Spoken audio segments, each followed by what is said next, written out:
ജില്ലാ സമ്മേളനമാണ് ഇന്നിവിടെ നടക്കുന്നത്.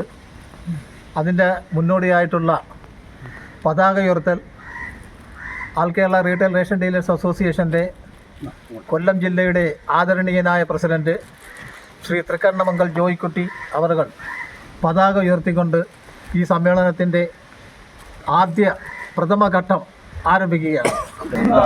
ഇൻക്ലാബ് സിന്ദാബാദ്, ഇൻക്ലാബ് സിന്ദാബാദ്, ജില്ലാ സമ്മേളനം സിന്ദാബാദ്, ജില്ലാ സമ്മേളനം സിന്ദാബാദ്, ജെകെആർഡിഎ സിന്ദാബാദ്, ജെകെആർഡിഎ സിന്ദാബാദ്, ജില്ലാ സമ്മേളനം സിന്ദാബാദ്, ജില്ലാ സമ്മേളനം സിന്ദാബാദ്, ഇൻക്ലാബ് സിന്ദാബാദ്, ഇൻക്ലാബ് സിന്ദാബാദ്, സിന്ദാബാദ് സിന്ദാബാദ് സിന്ദാബാദ് സിന്ദാബാദ് സിന്ദാബാദ് സിന്ദാബാദ് സിന്ദാബാദ് സിന്ദാബാദ്. വ്യാപാരി സുഹൃത്തുക്കൾക്കും ലൈസൻസുകൾക്കും ചെയർമാൻമാർക്കും വയനാട് ചൂരൽമലയിലെ പ്രളയത്തിൽ നമ്മെ വിട്ടുകഴിഞ്ഞ പ്രിയ സഹോദരങ്ങൾക്ക് സാമൂഹിക സാംസ്കാരിക ചലച്ചിത്ര രംഗത്ത് നിന്നും നമ്മെ വിട്ടുകഴിഞ്ഞ മുഴുവൻ രാജ്യസ്നേഹികൾക്ക് ഈ സമ്മേളനം അനുശോചനം രേഖപ്പെടുത്തുന്നു.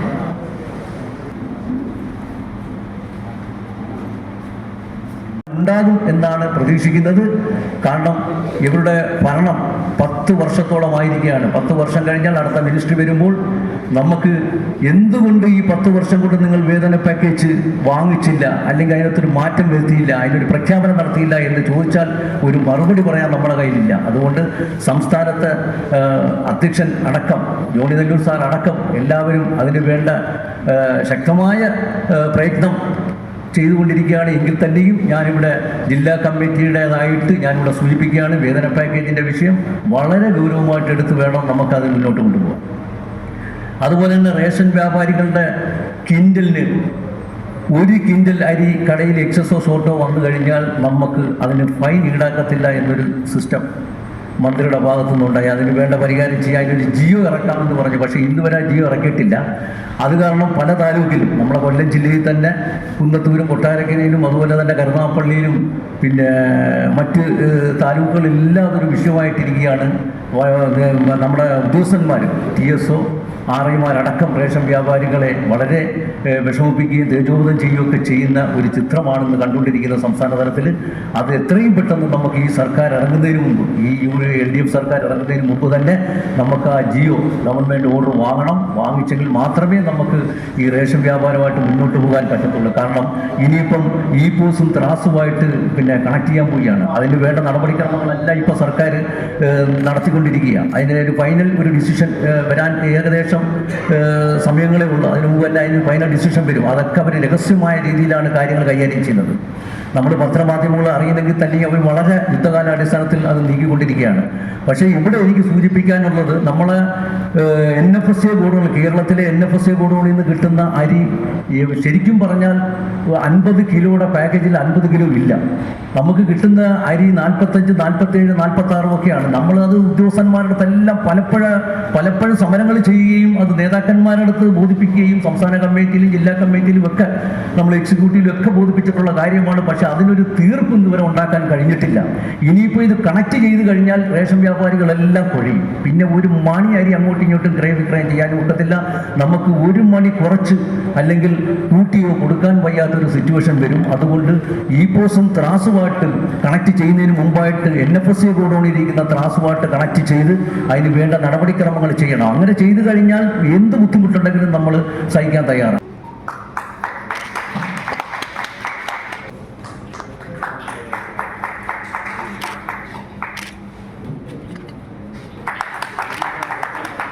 ആദ്യം തുലത്തമൻ സാറ് ഭക്ഷ്യ സിവിൽ സപ്ലൈസ് വകുപ്പ് മന്ത്രിയായിരുന്ന കാലത്ത് നടപ്പിലാക്കിയ ഒരു വേതന പാക്കേജാണ് തുടർന്നുകൊണ്ടുവരുന്നത്. എന്നാൽ അതിനൊരു മാറ്റം ഉണ്ടാകണം എന്ന രീതിയിൽ നമ്മുടെ സംസ്ഥാന പ്രസിഡന്റ് അല്ലെങ്കിൽ നമ്മുടെ സംസ്ഥാന ഭാരവാഹികള് ബന്ധപ്പെട്ട അധികാരികളോട് നിരവധി തവണ നിവേദനങ്ങളിൽ കൂടിയും നേരിട്ടും കാര്യങ്ങൾ അവതരിപ്പിച്ച് ഉള്ള കാര്യം നമുക്ക് തന്നെ അറിയാം. അതിന്റെ വെളിച്ചത്തിൽ ഈ മാസം തന്നെ ഒരു ചർച്ച ബഹുമാനപ്പെട്ട ഭക്ഷ്യ സിവിൽ സപ്ലൈസ് വകുപ്പ് മന്ത്രിയുടെ ചേംബറിൽ ക്രമീകരിച്ചിട്ടുണ്ട്.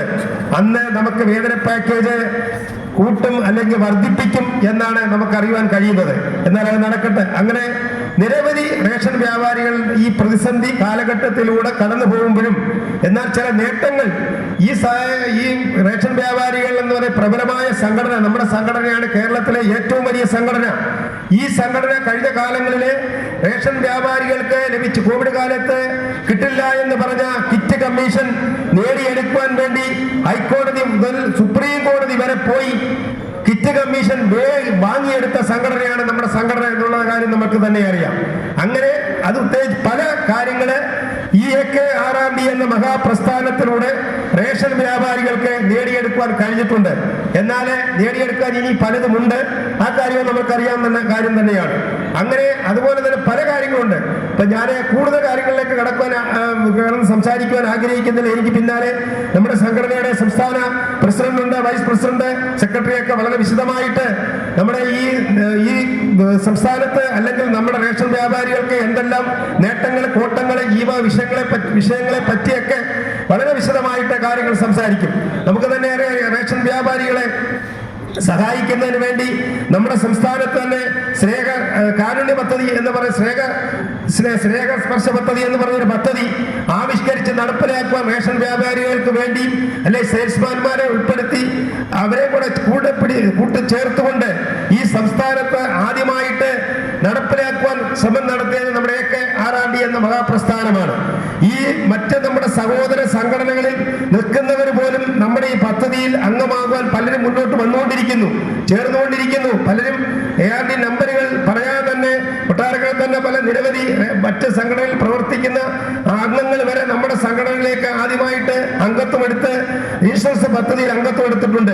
2021 പുതിയ ഗവൺമെന്റ് വരുന്നതിന് മുമ്പ് അങ്ങനെ 5 സംഘടനകൾ ഈ രംഗത്ത് പ്രവർത്തിക്കുമ്പോൾ വളരെ ആത്മാർത്ഥമായി നിങ്ങളൊരു കാര്യം മനസ്സിലാക്കണം. റേഷൻ വ്യാപാരികൾക്ക് വേണ്ടി, അവരുടെ ഉന്നമനത്തിന് വേണ്ടി, അവരുടെ ക്ഷേമത്തിന് വേണ്ടി ഈ മറ്റ് സംഘടനകൾ എന്ത് ചെയ്യുന്നുണ്ട്? ഒരു നിവേദനം പോലും സമയത്ത് കൊടുക്കുന്ന ഒരു ചരിത്രമോ പ്രവർത്തന ശൈലിയോ അവർക്കുണ്ടോ? ഗവൺമെന്റിന്റെ മുമ്പാകെ നിവേദനങ്ങൾ കൊടുക്കുകയും ആവശ്യങ്ങൾ ഉന്നയിക്കുകയും ചെയ്യുന്ന ഒരേ ഒരു സംഘടന നമ്മുടെ സംഘടനയാണ്. ഞാനിത് വെറുതെ പറയുന്നതല്ല. പലപ്പോഴും മന്ത്രി വിളിച്ചു കൂട്ടുന്ന യോഗത്തിൽ തുടക്കത്തിലെ തന്നെ മന്ത്രി പറയുന്ന ഒരു വാചകം, AK6R പ്രസിഡന്റ് ജോണി നെല്ലൂരും സെക്രട്ടറി മുഹമ്മദ് അലി ഒപ്പിട്ട ഒരു നിവേദനം കിട്ടി. ആ നിവേദനമാണ് അതിലെ കാര്യങ്ങളാണ് ഇവിടെ ചർച്ച ചെയ്യാൻ ഉദ്ദേശിക്കുന്നത് എന്നത് പരസ്യമായി പറഞ്ഞാൽ തുടങ്ങുന്നത്. മറ്റുള്ളവർക്കൊന്നുമില്ല സംഗതി. ഇപ്പോൾ നടന്ന ചർച്ചകളൊക്കെ നിങ്ങൾക്കറിയാം.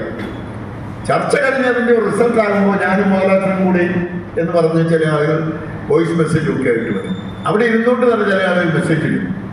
അതൊക്കെ നമുക്ക് ആ സംഘടനയ്ക്ക് അങ്ങനെയില്ല. എല്ലാം കഴിഞ്ഞ് യോഗത്തിൻ്റെ കാര്യങ്ങൾ വിലയിരുത്തിയ ശേഷം ഔദ്യോഗികമായി വക്താവ് അല്ലെങ്കിൽ ജനറൽ സെക്രട്ടറി ആരെങ്കിലും നമ്മുടെ റേഷൻ വ്യാപാരികളെ അറിയിക്കും. ഇതാണ് നമ്മുടെ ഒരു സ്ഥിതി. ഇപ്പോൾ നമ്മുടെ മുന്നിലുള്ള ഏറ്റവും വലിയ വിഷയം വേതന പാക്കേജ് പരിഷ്കരിക്കുക. നിങ്ങൾ ഓർമ്മിക്കുന്നുണ്ട്, 2018 വേതന പാക്കേജ് ആദ്യമായി അംഗീകരിച്ചത്. നിങ്ങൾക്കെല്ലാം അറിയാം, 2018 ഇ-പോസ് യന്ത്രത്തിലൂടെ നമ്മൾ റേഷൻ വിതരണം തുടങ്ങിയ ശേഷം അതിൻ്റെ ഭാഗമായി കമ്മീഷൻ വ്യവസ്ഥയിൽ നിന്ന് മാറി വേതന പാക്കേജിലേക്ക് പ്രവേശിക്കുവാൻ തീരുമാനമെടുത്തത് 2018 ജൂലൈ മാസം 31 ദിവസങ്ങൾ നീണ്ടുവന്ന ചർച്ചയാണ് കാര്യത്തിന് വേണ്ടി നടത്തിയത്. വേതന പാക്കേജ് രൂപപ്പെടുത്താൻ വേണ്ടി അന്നത്തെ സിവിൽ സപ്ലൈസ് കമ്മീഷണർ, അദ്ദേഹം പിന്നീട് കളക്ടറായി ഇപ്പോൾ ഉയർന്ന IAS ഉദ്യോഗസ്ഥനായി മാറിയാണ്, അദ്ദേഹത്തിൻ്റെ ചേംബറിൽ ഞാൻ ഓർക്കുന്നു നിരന്തരം ദിവസങ്ങൾ രാത്രിയും പകലും ഇരുന്ന് ചർച്ച ചെയ്തവരാണ്. അന്ന് 2 സെക്രട്ടറിയുണ്ട്, KSRD നമ്മുടെ. ആ ചർച്ച ചെയ്ത അവസാനം ഞങ്ങളൊരു 20,000 രൂപയെങ്കിലും അടിസ്ഥാന വേതനം വരത്തക്ക വിധത്തിലൊരു കണക്കുമായ ഞങ്ങൾ പോയി. പക്ഷേ അവസാനം അത് രൂപപ്പെടുത്തി ബഹുമാനപ്പെട്ട ഭക്ഷ്യമന്ത്രി 16,000 രൂപ മിനിമം വേതനമായി ഒരു റിപ്പോർട്ടുമായിട്ടാണ് വന്നത്. ഞങ്ങൾ അംഗീകരിക്കില്ല എന്ന് ഞങ്ങൾ പറഞ്ഞു. മുഖ്യമന്ത്രി യോഗം വിളിച്ചു. മുഖ്യമന്ത്രിയുടെ യോഗത്തിൽ ഞാനാണ് ആദ്യം സംസാരിച്ചത്. അദ്ദേഹത്തോട് പറഞ്ഞു, ഇതൊരു തൊഴിലാളി വർഗത്തിലൂടെ തൊഴിലാളികളുടെ ഉന്നമനത്തിന് വേണ്ടി പ്രയത്നിക്കുന്ന ഒരു ഗവൺമെൻറ്റാണ്. ഈ ഗവൺമെൻറ് ദിവസക്കൂലിക്കാർക്ക്, ദിവസവേതനക്കാർക്ക് 750 രൂപ കൊടുക്കുന്ന ഒരു ഗവൺമെൻറ്റാണ്. 16,000 രൂപ എന്ന് പറഞ്ഞാൽ റേഷൻ വ്യാപാരിക്ക് ദിവസവേതനക്കാരൻ്റെ ശമ്പളം പോലും ഇല്ല. ഇത് ഞങ്ങൾ അംഗീകരിക്കില്ല എന്ന് പറഞ്ഞപ്പോൾ അദ്ദേഹം അത് ഉൾക്കൊണ്ട് പറഞ്ഞു, ഭക്ഷ്യമന്ത്രിയും ഭക്ഷ്യവകുപ്പിന്റെ ഉദ്യോഗസ്ഥന്മാരും 16,000 നിന്ന് ഒരു പടി പോലും കൂട്ടാൻ പറ്റില്ല. സാറേ, മുഖ്യമന്ത്രി എല്ലാം കേട്ടിട്ട് പറഞ്ഞു, ഒരു കാര്യം ചെയ്യും, 18,000 രൂപ. അപ്പോൾ വീണ്ടും ഞങ്ങൾ പറഞ്ഞു, 18,000 രൂപ 750 രൂപ ആകുന്നതിൻ്റെ ഒരു ദിവസം കുറേ ന്യൂനതകളുണ്ട്. ഞങ്ങൾക്ക് മുറിവാടക കൊടുക്കണം, ഞങ്ങൾക്ക് സെയിൽസ്മാൻ ശമ്പളം കൊടുക്കണം, കറണ്ടിയാർക്ക് കൊടുക്കണം, വലിയ ചെലവാണ്. അതുകൊണ്ട് അങ്ങ് ഇതല്പം കൂടി ഉയർത്തണം എന്ന് പറഞ്ഞപ്പോൾ അദ്ദേഹം പറഞ്ഞൊരു വാചകം ഞാനിതിനു മുമ്പ് പറഞ്ഞിട്ടുള്ളൂ. അദ്ദേഹം പറഞ്ഞു, നമ്മളൊരു വേതന വ്യവസ്ഥയിലേക്ക് ആദ്യമായിട്ട് പ്രവേശിക്കുക. ഇന്നലെ വരെ ഉണ്ടായിരുന്ന കമ്മീഷൻ വ്യവസ്ഥയാണ്. ആ കമ്മീഷൻ വ്യവസ്ഥയിൽ നിന്ന് വേതന വ്യവസ്ഥയിലേക്ക് മാറുമ്പോൾ അപാകതകളും ന്യൂനതകളും ഒക്കെ ഉണ്ട്, ഞാനത് മനസ്സിലാക്കുന്നു. അതുകൊണ്ട് നമുക്കിപ്പോൾ ഒന്ന് നടപ്പാക്കാൻ നമുക്കൊരു 6 മാസം പരമാവധി കഴിയുമ്പോൾ റിവ്യൂ ചെയ്യാം, ആവശ്യമായ പരിഷ്കാരങ്ങൾ വരുത്താം.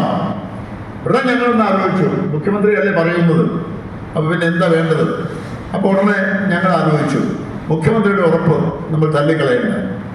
ഞങ്ങൾ മിനിറ്റ്സിൽ എഴുതി, മുഖ്യമന്ത്രിയുടെ ഉറപ്പ് ഞങ്ങൾ മാനിക്കുന്നു, എന്നാൽ ഇതിലെ വ്യവസ്ഥകളോട് ഞങ്ങൾക്ക് യോജിപ്പില്ല. വിയോജിപ്പോടുകൂടി മുഖ്യമന്ത്രിയുടെ ഈ നിർദ്ദേശം ഞങ്ങൾ അംഗീകരിക്കുന്നു എന്ന് ഉള്ളപ്പെട്ടു. ഞാൻ മുഖ്യമന്ത്രിയെ കുറ്റം പറയില്ല, കാരണം നമ്മൾ ഭാഗ്യം കെട്ടവരാണ്. റേഷൻ വ്യാപാരികൾ എന്ന് പറഞ്ഞാൽ അങ്ങേയറ്റം ഭാഗ്യമില്ലാത്തവരാണ്.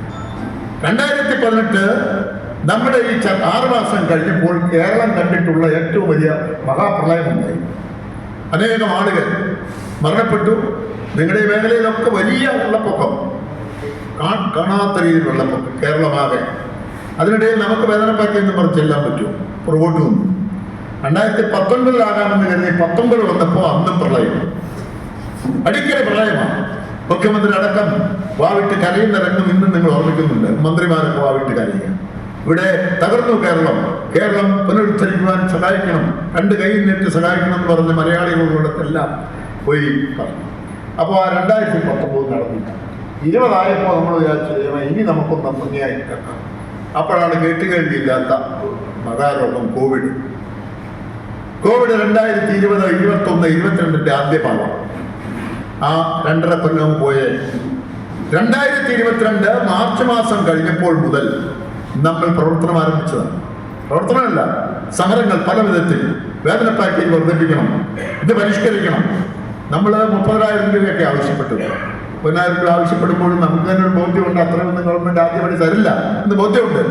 പക്ഷേ നമ്മൾ 30,000, സെയിൽസ്മാൻ 10,000 എന്നൊക്കെ പറഞ്ഞ് നമ്മൾ ആവശ്യപ്പെട്ടത്. ഒരുപാട് കൊടുക്കണം, കറണ്ടിയാർക്ക് കൊടുക്കണം സർക്കാർ എന്നൊക്കെ ആവശ്യപ്പെട്ട നിവേദനങ്ങൾ കൊടുത്തു. പലവട്ടം ചർച്ചകൾ നടന്നു. നമ്മുടെ സംഘടന ഒറ്റയ്ക്ക്, എനിക്ക് തോന്നുന്നു എത്രയോ സമരങ്ങൾ ഒറ്റയ്ക്ക് നടത്തിയിരുന്നു. അവസാനം അപ്പോൾ 5 സംഘടനകളാണ്. ഈ സംഘടനാ നേതാക്കന്മാരെ എല്ലാം കൂടി അപ്പോൾ മന്ത്രിയുടെ ഒരു തന്ത്രം, മന്ത്രിയുടെയും അധികാരികളുടെ ഒരു തന്ത്രം ഭിന്നിപ്പിച്ച് നിർത്തിയാൽ ആളുണ്ടോ ഇല്ലെന്നല്ലല്ലോ. ഒരു സംഘടന സമ്മതിച്ചെന്ന് പറഞ്ഞാൽ ഭിന്നിപ്പിക്കലേ. അപ്പോൾ റേഷൻ വ്യാപാരികൾ ഒന്നിച്ച് നിന്ന് ഈ പ്രധാനപ്പെട്ട ആവശ്യം നേടിയെടുക്കണം എന്നുള്ള ചിന്ത വന്നു. നമ്മൾ വിട്ടുവീഴ്ച ചെയ്തുകൊണ്ട് കോർഡിനേഷൻ കമ്മിറ്റി ഉണ്ടായി.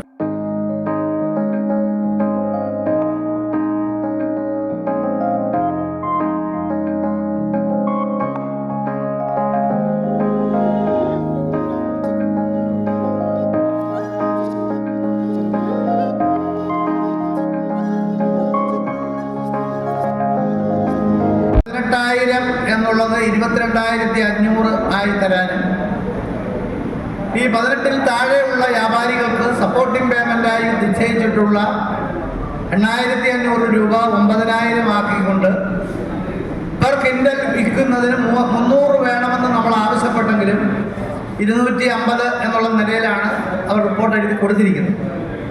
ഏതായാലും ഒരു വേതന വർധനവ് നടപ്പാക്കി കിട്ടുന്നതിന് വേണ്ടി ഭക്ഷ്യവകുപ്പ് മന്ത്രി മുൻകൈ എടുത്ത് പ്രവർത്തിക്കുന്നുണ്ട്.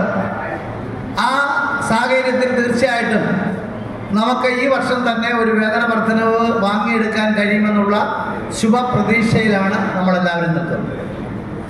ഇവിടെ മണ്ണെണ്ണയുടെ കാര്യം പറഞ്ഞു. വ്യക്തിപരമായി എൻ്റെ അഭിപ്രായം, ഞാൻ പറയുന്നത് എൻ്റെ വ്യക്തിപരമായ അഭിപ്രായമാണ്. റേഷൻ കടകളുടെ ഐറ്റങ്ങൾ, അതായത് അരി ആയാലും ഗോതമ്പായാലും ആട്ടയായാലും പഞ്ചസാരയായാലും മണ്ണെണ്ണയായാലും റേഷൻ കടയുടെ വിതരണക്രമത്തിൽ ശക്തി കുറയുന്നത് റേഷൻ കടയെ ദുർബലപ്പെടുത്തുമെന്ന് തന്നെയാണ് എൻ്റെ വ്യക്തിപരമായ അഭിപ്രായം. എന്നാൽ ഈ മണ്ണെണ്ണ കേരളത്തിൽ 243 ഹോൾസെയിൽ മണ്ണെണ്ണ വ്യാപാരികൾ ഉണ്ടായിരുന്ന സ്ഥാനത്ത് ഇന്ന് തിരുവനന്തപുരം ജില്ലയിൽ 10 പേരുള്ളപ്പോൾ ബാക്കി 13 ജില്ലയിൽ മൊത്തത്തിൽ മണ്ണെണ്ണ ഹോൾസെയിലുകാരുടെ എണ്ണം എന്ന് പറയുന്നത് 30-ൽ താഴെയാണ്. ഈ 30-ൽ താഴെ എന്ന് പറയുമ്പോൾ നമ്മുടെ കൊല്ലം ജില്ല, നിങ്ങളെല്ലാം പ്രതിദാനം ചെയ്യുന്ന കൊല്ലം ജില്ലയിൽ, ഈ കൊല്ലം ജില്ലയിൽ 2 ഹോൾസെയിലുകാരേ ഉള്ളൂ. ഒരു ഹോൾസെയിലുകാരൻ കൊട്ടാരക്കരയും അടുത്ത ആൾ കുന്നത്തൂരുമാണ്. കുന്നത്തൂർക്കാരൻ സാമ്പത്തികമായി സൗണ്ടുള്ള ആളല്ല. ഇവിടെ കുന്നത്തൂർക്കാരൊക്കെ ഇരിപ്പുണ്ട്. കഷ്ടിച്ചരഷ്ടിച്ച് കടം മേടിച്ച് ഒരു ടാങ്കർ മണ്ണെണ്ണ എടുത്തുകൊണ്ട് വന്നാൽ അത് വിറ്റ് കാശ് കിട്ടാതെ അടുത്ത ടാങ്കർ എടുക്കാൻ നിവർത്തിയില്ലാത്ത ഹോൾസെയിലുകാർ.